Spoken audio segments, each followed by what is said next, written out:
Hi guys, welcome back to my channel. Today I wanted to take you through my two A-level art sketchbooks. This little one is from year 13, so this is my actual final project for my art exam. And this one I did over year 12 and year 13. It's got my year 12 mock in it, and I think my year 13 mock was based on this as well. I was originally only going to show the other one, but then I remembered that my art teacher actually printed a photocopy out of this and stuck it on the walls for later classes to see, so then I was like, maybe I should talk about this one as well. Just to clarify, I submitted both sketchbooks, so my grade was based on both of them. But anyway, without further ado, let's get into it. Hello and welcome to my sketchbook. So as you can see, it is a landscape one that I used vertically. I've not really seen many people do that, and there's a good reason for it. It's really annoying to open fully. Like if you want a double page spread, it's massive. But I prefer the wire being smaller because then you can open it easier and rearrange your pages. My art teacher saw me do that and almost had a heart attack. This is my mind map. I did it by using this plastic thing we had. You can actually print on these, and I had a lot of fun using them. I stuck on the letters, as you can see one peeled off. And I did this really elaborate pencil drawing, which you really don't have to do that. I feel like it was a bit of a waste of time, but because I don't link back to it or I don't really talk about it in my project. But I enjoyed doing it, so there you go. This is my mind map. As you can see, it goes on for 2 pages. Not mind map, mood board. A quick tip is I really like painting my mood boards with PVA glue after I'm done with them, because I feel like it links all the pictures together quite nicely, and it means that they don't peel up as much. So yeah, that's all I really have to say about this. I just found random pictures on Pinterest. As you can see, our theme was passions and obsessions, and I chose to focus on religion because I always really liked religious iconography. I thought it looked really interesting, but I'm not particularly religious. Then we got into an artist study. I did this artist. I'm bad at pronouncing names. Takato Yamato? I must have spelled that wrong. There's no way his name rhymes.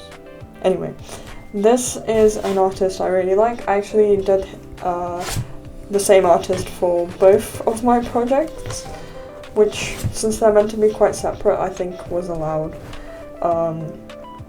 But yeah, I wrote a bit about his work. I wrote why I chose him. And over here I did a few studies. I think he does his paintings with acrylic paint, but I wanted to experiment with a few other mediums. The only thing I can say about these is that maybe they're a bit too small. Next I kind of jump to doing drawings from references, and I don't really link it back to this artist, which I think I should have done.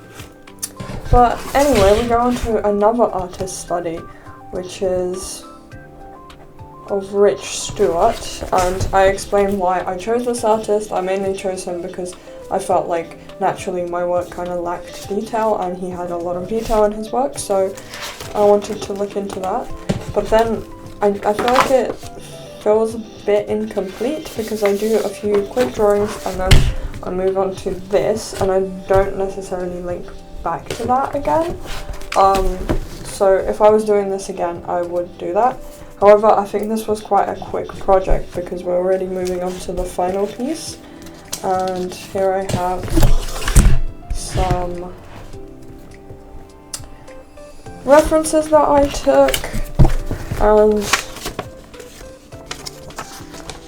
some other references, and then we have my final piece and my analysis of my final piece. And I watched a video on YouTube of someone showing their A-level sketchbook, and they said to highlight keywords, so I did that.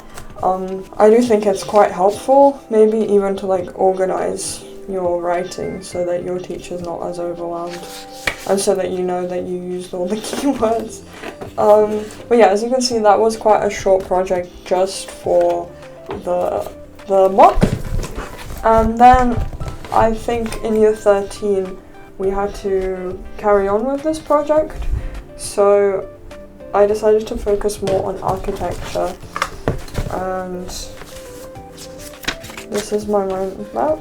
I went over with gold over some of these, and then I explored some pattern and detail, I guess. I did like a 3D cutout. Again, I feel like I could have done a little bit more on all of these. And then I skipped up. Oh, that's cool. I then did this massive painting for some reason. And then I skipped to architecture. I thought I struggled with writing enough, so I guess I went back and realized I should have written a bit more, so I added that in.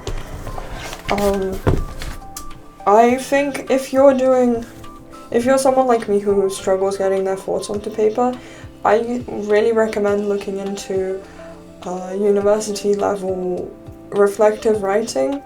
I had to do a lot of that for my degree, and I think it really helped me understand how you're supposed to get your thoughts onto paper without them being completely disorganized. And yeah, I found that structure really helpful. And now I've gotten quite good at reflective writing, which is surprising because I found this quite difficult. So here are photos from, I believe it's a church from my hometown, so that's why I chose that one. I don't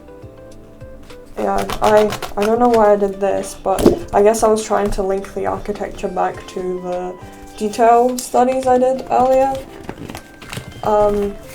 Then I looked into I couldn't really find a good artist, so I just looked into different depictions of buildings, and I did a few experimental bits. Again, I feel like I could have done a bit more on all of this. Yeah. Then this is a really quick way to do a lot of explorations. I did this drawing and then I photocopied it a bunch, and I experimented with like colouring it in different ways. Again, colouring it in, doing like a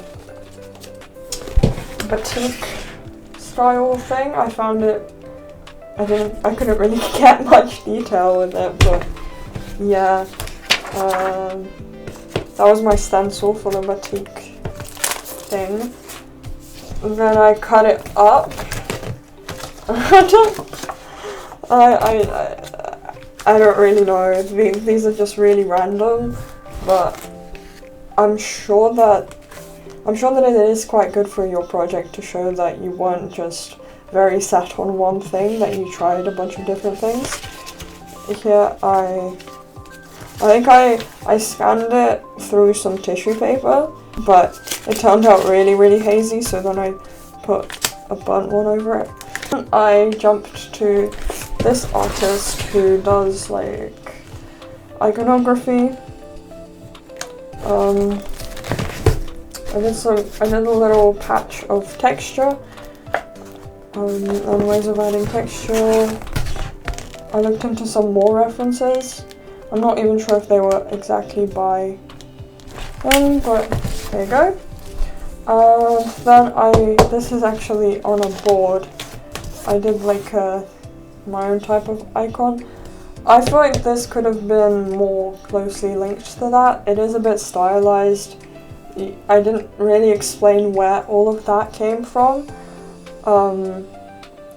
Yeah, I feel like if this was closer to the pictures I looked at, it would have been better, but then I went to a museum, so I decided to add that in, because why not? I think it was in Oxford, it was Pitt Rivers, so they did in fact have some crosses that I took pictures of, and I did a drawing, and Yep.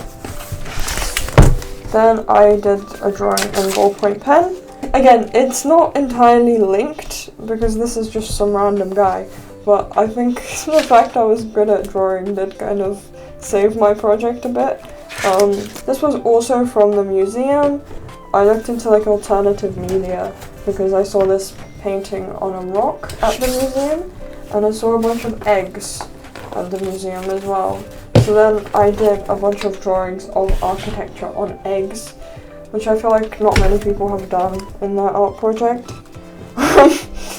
Yeah, the eggs have since been broken. But yeah. Then I did this mixed media thing, which I thought this could have been slightly more based on the things I explored before. To me, it feels a little bit random, but yeah, it is what it is, and it does mean I got more media into my work, which they always like. Yeah, again, I photocopied it a bunch of times, and I did a bunch of different things with it. Here I tried to paint a part of it. And this was, yeah, I cut it into strips and then stuck them all together.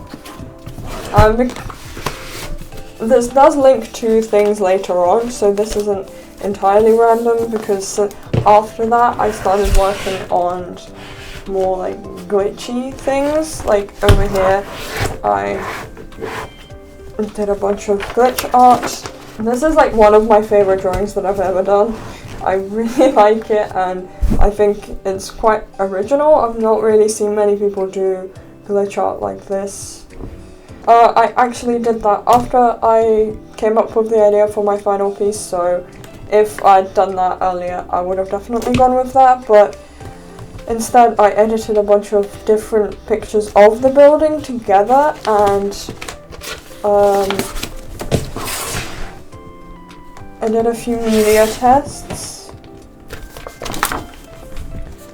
I think a good way to do media tests, I think this I traced from here, so it makes it a lot quicker because you don't have to focus on all of that, and I think this one I scanned in from there. I actually really like this.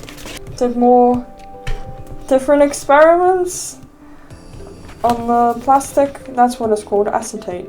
I probably spelled that wrong. Then I scanned it in while moving it, so that made a glitch thing. And then this was my final piece plan, and this was a little thumbnail sketch for it. So in the end I did this massive painting of the cathedral, and then I lined over it and moved it slightly. I don't know, again, I definitely think that this piece was a lot better, but yeah, again, I did that after I decided to do this. So this was my final piece. You can't really see it. I think I'll try and find a better picture of it. Yeah, I wouldn't say it's too bad. It was quite big. I think it's pretty cool. Here's the analysis of it. I'm sorry if you can't read my writing. And at the end, I had this blank page, so I've got thank you, which I think is quite sweet. But yeah, that's everything for this sketchbook. I hope you understand what I mean by it's a little bit jumpy, but it still has a lot of good elements. And yeah, I think this one's definitely a bit more fine art than my other one, which is maybe why my teacher liked it more, but yeah.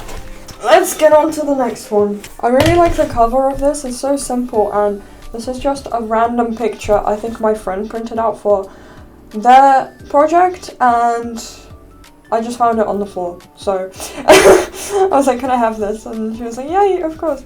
So I just stuck it onto the front of my sketchbook. I think this is a good example of a mind map that is just as effective as the one in the previous book, but took me a lot less time. It was still quite time consuming, but I think I really like this font that I chose for the middle, and everything else. I think it looks quite cool. Oh yeah, a quick warning for this sketchbook. It's got a lot of, it's got some nudity, and it's got some pictures of a dissected heart. So if you're a bit squeamish, maybe it is time for us to part. I did think about trying to like censor it, but it's basically the whole project, so yeah. And here we have it. This is my mind map, and this is what I mean by like glazing it with PVA glue. I think it really looks like one image rather than a collage. The theme was simple and complex, and I decided to focus on the complexity of human bodies and things like that. So that's my mind map, my mood board, oh my god. And this is my more specific mind map. I'm not entirely sure that we had to do this, but I thought, why not? I think I was kind of procrastinating to committing to something. I did kind of a statement of intent. I saw a few people online do that, and I thought that was a really good idea, especially since my project did tend to, like, my previous project jumped around a bit. I thought if I wrote a statement of intent and then even if I jumped between things, I could link them back to it and it would still look more coherent. So I would definitely recommend that. I did a page on anatomy, and then I did a study of Jenny Saville. She's like one of the most high-earning female artists ever, I think. I think that painting was like the most expensive painting sold by a female artist, so that's pretty cool.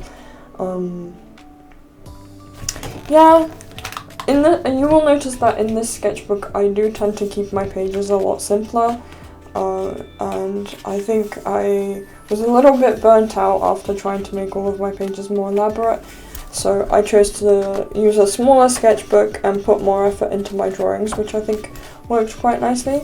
So yeah, there's a bunch of, that's a close-up of that. I wasn't just drawing boobs for fun, but I guess I was. Then I went to the Australian Museum, and they had lots of Roman statues, so I drew those. Yep. Then I went to the National Gallery. I think that's quite a cool, like, introduction page. And I noticed that these two pictures had really strong lighting, so I printed out this image off the internet and cross-referenced them. I also started writing in capital letters because I thought it made my writing more readable. So I do think that is true. My writing is quite hard to read at the best of times. So I analysed some pictures, and then I did a response to Sally's work where I found a picture of a lady online and I drew her in a bit of a grotesque way, I guess. I love this page. This is like one of my favourite pages. I just think it looks really nice. I found this paper and I stained it slightly to match the drawings. And yeah, that's the same artist as from earlier, but I think I got his name right this time. And I was like done with this study of this drawing, and then I realized that this, oh, you can't see it, this was a bit questionable, and I just prayed that my art teacher wouldn't notice. Not that they'd care, but Then I did, the thing that impressed me the most about his work was the composition. So I did a lot of studies of the composition, because I thought that's something that my work is lacking. Then I did a bunch of drawings, and I said they were from life, but they were actually from that drawing website. If you went to an actual live drawing class, they wouldn't do that many poses, so maybe it's for the best. Here I did a few, I meshed the two together, so I used some of these, I believe, maybe, and these, and kind of combined them into these little composition thumbnails. Then I did a bit of visual research, and my friend was doing biology, so she had some pictures of dissected hearts that I borrowed, and so I did a bunch of drawings from them. I really like this one. I think it looks very like chewy, I don't know. It looks like glass, kind of. Another observation. Here, I don't know if you can tell, but because the pencil I was using was quite dark and smudged everywhere, I actually painted this page white, which I think makes it look quite effective. It makes the drawing pop a lot more, and I really recommend doing that. Same here, I painted it white. It made it kind of hard to write on, but I think it was worth it. More visual research. Here it's, I do think what I did well was linking back to the previous thing and saying like, oh, after I did this I felt like doing this. I think that's a really good thing to do, because it shows that it shows progress, right? This piece I experimented with some paint. That was oil paint. I didn't really know how to use oil paint back then, but I guess it turned out okay. Then I did another one in pen. And I did an acrylic painting. And another one in pen. And then I did a 3D one. So this is just a bunch of different experiments. And then I started developing my final piece. I didn't realize I stuck in a poem here, but that's pretty cool. Oh god. There's some pictures of me trying to not make eye contact with the camera because I thought it was really awkward. And then I collaged my drawings from earlier together, and I did this kind of cartoony drawing. I wish I incorporated a bit more of Jenny Savile into this, because it is just a bit cartoony. It is just my style. I don't know if that was entirely a good idea, but it is what it is. Then I did some more edits and a kind of little thumbnail. And during the exam, I had a bunch of extra time, so I actually did a couple more drawings of like hearts to go along with it. So that's why I added these in, so that it was like, oh, I plan to do this all along.